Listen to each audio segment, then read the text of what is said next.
ایک کلپ بھیجی ہے جس میں ایک سائل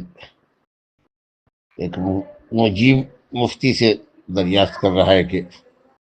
تراویح پڑھ لینے کے بعد پھر اگر وہ قیام اللیل میں شریک ہونا چاہے، اگر اسی مسجد میں قیام اللیل کا بھی اہتمام ہے تو وہ اس میں کھڑا ہو سکتا ہے کہ نہیں۔ موصوف مفتی صاحب نے اس کو بدعت کہا ہے۔ بعض علماء کے حوالے سے یہ قول بھی ہے جو انہوں نے ذکر کیا ہے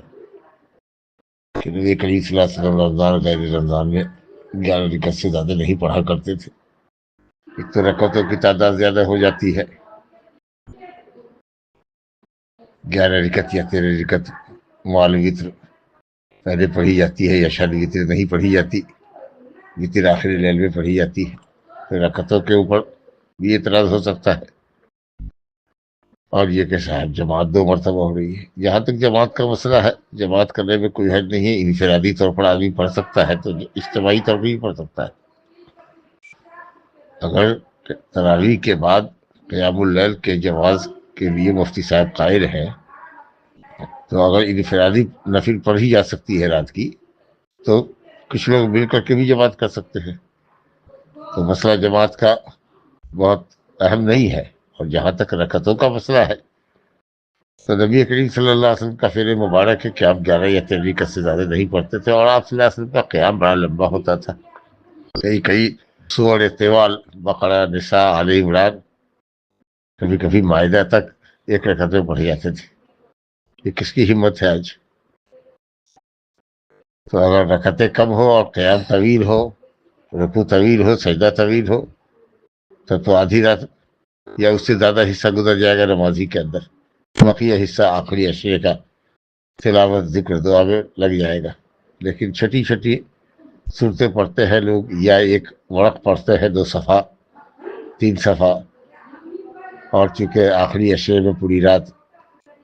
عبادت الہی میں جگنے کا ہے، اور نبی صلی اللہ علیہ وسلم یجتہد فی العشر الاواخر ما لا یجتہد فی غیرہ، تو اس کے اندر یہ ہے کہ صاحب لمبی قرأت ہو، لمبی قرأت میں لوگ ٹھہرتے نہیں ہیں، تو اس لیے اگر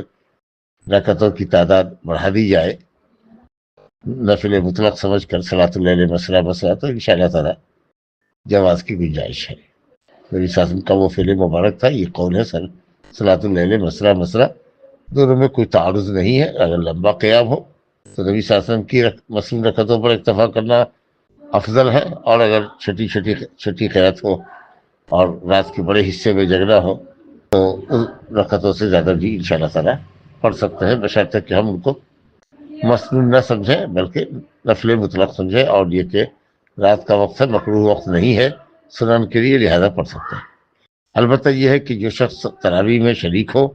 اور اس نے اگر وتر پڑھ لیا ہے تو اس کے بعد اگر وہ قیام اللیل میں بھی شریک ہوتا ہے تو قیام اللیل کرے، وتر نہ پڑھے، کیونکہ حدیث ہے لا وترانہ فی لیلہ، لا وترانہ فی لیلہ، لا صلاۃ لا قیام اللیل مرتین فی لیلہ نہیں ہے، لا وترانہ فی لیلہ، وتر 2 مرتبہ نہیں پڑھنا۔ اچھا، یہ ایک شخص مان لیجئے ایک دوسری دلیل کی طرف اشارہ کرے کہ ایک شخص ایک جگہ سے تراویح پڑھ کے نکلا، دوسری جگہ مسجد سے گزرا، وہاں تراویح ہو رہی تھی، اگر اس میں نے چاہا کہ صاحب ہم مزید رکعت پڑھنے کے لیے اس میں شامل ہو جائے، الحمدللہ اس میں وہ شریک ہو سکتا ہے، لیکن وتر میں شریک نہیں ہوگا۔ جب امام وتر پڑھنے لگے گا تو اگر 1 رکعت پڑھ رہا ہے تو یہ کھڑا ہو کر کے 2 رکعت کر لے، 3 رکعت پڑھ رہا ہے تو 4 رکعت کر لے، تاکہ شفاعن ہو جائے، کیونکہ 1 وتر وہ پڑھ چکا ہے 1 مرتبہ، لا وترانہ فی لیلہ کے تحت۔ ایک واضح روایت کہ قیام اللیل 1 مرتبہ کرنے کے بعد دوبارہ کر سکتے ہیں، 1 مرتبہ جماعت کرانے کے بعد دوبارہ امام جماعت کرا سکتا ہے، ابو داؤد ترمذی وغیرہ میں روایت ہے قیس بن طلق رضی اللہ عنہ کی کہ طلق ابن علی آئے، انہوں نے ایک مسجد کے اندر نماز پڑھائی، قیام اللیل کیا، ثم انحدر الی مسجدہ، پھر وہ اپنی مسجد میں گئے جہاں وہ باقاعدہ امام ہوتے تھے،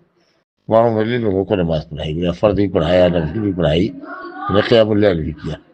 جب وتر کا وقت آیا تو انہوں نے کسی دوسرے کو آگے بڑھا دیا کہ میاں تم وتر پڑھا دو، میں وتر پڑھ چکا ہوں۔ تو ایک امام 2 مرتبہ تراویح یا قیام اللیل کے طور پر اس نے کیا ہے، ابو داؤد کی روایت سے صحیح ہے، اس لیے آخری عشرے میں اگر 2 مرتبہ نمازوں کا اگر اہتمام کیا جاتا ہے تو انشاءاللہ یہ بدعت کے دائرے میں نہیں ہے، اور پوری رات کو یا رات کے بیشتر حصے کو نماز میں کور کرنے کے لیے اگر یہ طریقہ اختیار کیا جاتا ہے، بشرطے کہ ایک آدمی 2 مرتبہ وتر نہ پڑھے، تو انشاءاللہ تعالیٰ گنجائش ہے اور عبادت کے لیے یہ مناسب بھی ہے، واللہ اعلم۔